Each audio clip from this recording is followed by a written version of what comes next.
Anadai kwamba zile kelele za mashabiki kwamba hamtaki kocha ni mashabiki wa Simba wamevaa jezi za Yanga.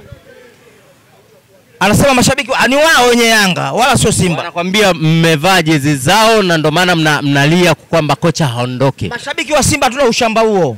Kama wao watu wa Yanga waliovaa jezi za Simba alafu kutaka kutuletea malalamiko kwamba wao mashabiki wa Simba ndio wanalalamika kupitia upande wetu. Sisi tuna ushamba huo. Simba ni klabu kubwa Afrika. Unapozungumzia katika vilabu vikubwa Afrika, katika vilabu 10 bora, Simba ni ya 5 na anashika nafasi ya 5. Kwa hiyo hata mashabiki wake tumeondokana na ushamba huo. Sawa sawa. Hata haya makandokano wanayotuletea haya kwamba sisi tumefanya fujo, sisi tumerusha nini, sio watu wa Simba wale. Na ndio maana sasa hivi tutakwenda kuwa makini zaidi.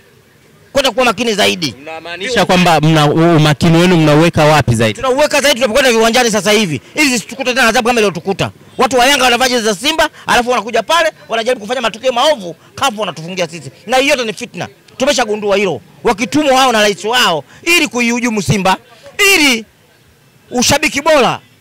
Cheti cha tulichopewa cha ushabiki bora kinawauma sana hichi kitu. Kutuharibia CV. Sawa, kwa hiyo sasa hivi tunasema wana Simba tutakuwa macho kweli kweli viwanjani. Yeyote atakayefanya vile tutakata kichwa yake. Yeyote atakayesubutu kiwanjani kurusha fataki, sio kufanyaje? Tumeshagundua sasa hivi wao upande wa pili wanavaa jezi lakini sio wana Simba. Tutazaa naye kiwanjani. Na vipi kuhusu